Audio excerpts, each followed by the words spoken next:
Welcome back to the Mid-Atlantic Sports Report on MASN. Yovani Gallardo has agreed to a 3-year, $35 million contract with the Orioles with an option for a 4th year pending a physical. The deal looks this way: $9 million for 16, $11 million for 17, $13 million for 18 with some deferred money there.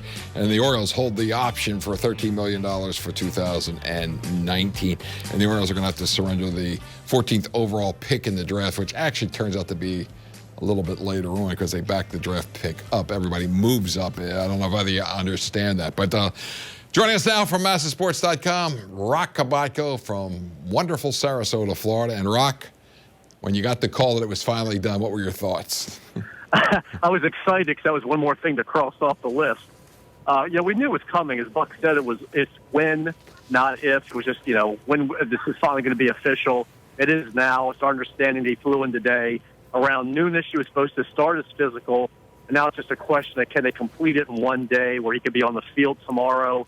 They'll make the corresponding 40-man move. They'll have the press conference, etc.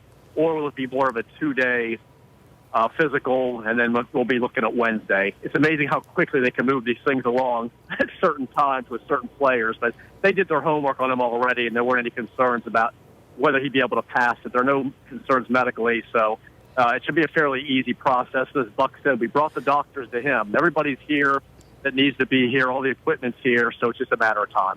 Roch, where does he fit into the rotation, and is it possible that he could be the opening day starter for the Orioles? It is possible. He's going to be one or two, and I don't know whether it's going to be like this big camp competition or not. Obviously, it's between him and Tillman, and Buck said in his mind he's kind of slotted different guys depending on other moves they were going to make. He said you have to kind of stay ahead of it. So he's already been thinking about it. So, yes, he's going to be one or two. I can't imagine that anybody else would jump up there, whether it's, Gausman or Jimenez or Gonzalez. To me, those are your 3, 4, and 5s in whatever particular order. Roch, with the loss of Wei-Yin Chen and now they get Gallardo, what does this really mean to this rotation? I mean, we could debate for hours which one is better, but all I'm looking at is how they looked on paper before they made the signing. We knew Chen wasn't coming back because we knew they weren't going to go 5 years and $90 million or whatever it's going to take to keep him. So that was never in question. So to me, it just means that they were able to plug a hole with a guy who has a track record, a veteran experience, and up to this point, knock on wood, he's been durable. I mean, he's made, you look at what he's done over the last 7 consecutive seasons where he's made 30 or more starts. So that's what they're looking at. Every player that we've talked to in the clubhouse, they're excited about this. As much as they love the guys they already have, obviously, the in-house guys, they realize that he can be more of a difference maker at this point. It just makes them deeper. At AAA, if you're projecting Despagne, Wright, Wilson, and then whoever else ends up joining them, whether it's Doyle, Gunkel, or whoever else, that's much deeper. Then you look at AA, which you have the guys there. They've got more depth now than they would have had before if they would have had to use one of the incumbents in that 5th spot. So you go from debating who's going to be the number 5 starter, talking about putting Gallardo 1st or 2nd. I think that's a difference maker. Roch, when you look at the statistics about Gallardo, 2 things that stand out versus Chen: 15 home runs to 28, and the ground ball ratio is about 50% for outs versus 40% for Chen. How much of those 2 figures played in the part the Orioles desired Gallardo? I think so. He was the best available guy. It was just a question of whether he would come down from, initial projections had him, a 4-year deal, a 5-year deal. If you can get him for 3 years and an option and not have to debate about the opt-out, which the Orioles weren't going to give him, and I think they figured that out early on, that just totally worked for them. And, again, I've talked, J.J. Hardy was a former teammate of his for 3 years in Milwaukee and had nothing but great things to say about him. And, Chris Tillman, a guy who could have felt a little bit threatened by him if you're talking about whether he may end up getting the opening day start over Chris.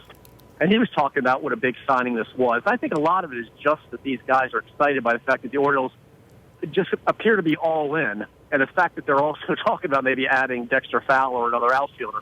Guys are definitely excited about this, and they're excited about the fact that they love seeing the payroll go up as much as it has already, and the fact that they've spent about $250 million on free agents, and there's more to come. So guys are excited about that. But, yeah, the fact that if he's a guy that can let the defense work behind him, and this is a very good defensive team, it just seems to be a really good fit. Roch, what does this mean for a guy like Vance Worley then? Because he was kind of the odds-on favorite maybe for that 5th spot without options. Is he a trade candidate now? I would think so. And, there's speculation because they're going to have to make a corresponding 40-man move for Gallardo, and then also if they end up signing another guy like a Fowler, and how this could impact him. And I wouldn't think that they would go ahead and just cut him loose at this point, but I certainly think he's a trade candidate, especially if you get later in camp and there's an injury for another team that are looking for a starter. I absolutely think that's the case. There's no way he's going to make the rotation now. We're projecting maybe really one available spot in the bullpen at this point, and if they would prefer to have C.J. McFarland, a lefty, backing up 5 right-handed starters, which they're saying isn't necessarily a done deal here, but you would think that would be the case. You know how much Buck likes McFarland. It just doesn't seem like Worley's got a spot and he's out of options. I would think he's a guy at some point in camp they're going to be looking to say, okay, is there a team that could use him, and you try and get something in return. Roch, you mentioned Dexter Fowler possibly signing. What's the latest on that? I mean, as far as I know, the Orioles have been talking about a 2-year deal with an option around $24 million, and things can change, overnight. But he's definitely a guy that they have targeted. I mean, I've talked to people in the organization, outside of the organization, and they all agree that the Orioles are going to make an aggressive play for him, which is interesting, again, because they went from talking about how important it was to have 6 of the first 91 picks in the draft to possibly surrendering the 14th and now the 28th overall picks. But they just look at Fowler as a guy who just is a perfect fit in that they've got an opening, I think, in right field, a switch hitter, plus defense, even though he's moving over from center field, leadoff hitter, guy with a .363 career on base percentage, which they desperately need guys who can get on base. He can steal bases for you. He's got speed. Everybody I talked to in the organization, I'm talking, high up in the food chain, agree that he is perfect for them. So they absolutely are going to try aggressively to sign him. And now if he turns around and decides he's still looking for a 4-year deal or something, it's not going to happen. But this is Dan Duquette letting the market play out. I know it can frustrate some people, but it worked to his advantage with Gallardo. And I think it's going to work to their advantage with Fowler. So he is a guy absolutely targeted. Now, of course, they're still talking about Pedro Alvarez as, maybe a fallback option. But clearly Fowler's a guy that makes more sense because for all the reasons I stated, whereas Alvarez would be basically a left-handed hitting DH. And you have Mark Trumbo already. He's going to be the primary DH. And if you sign Alvarez instead, that probably puts Trumbo in right field. And they really prefer not to do that. So that's why I just think Fowler makes a lot of sense. Roch, the dollar level on Fowler, once you total out all the Orioles additions during the offseason, the total commitment, I heard the other day that it would be the most money spent during this past offseason once Fowler's aboard. How about that when you think about the Orioles and total dollar commitments? That's unbelievable, isn't it? Yeah, I mean, it really is. I don't know. You could have won a lot of money if you bet on who's going to be the team that spent the most money in free agency in the offseason. We figured for the Orioles just to keep their own guys how expensive that was going to be, and that's why we didn't think they'd be able to retain 3 of the big 4. And, again, we knew Chen was going to be gone. But, you talk to guys, and they say that, it just shows, again, the front office and the ownership's commitment to really going for it.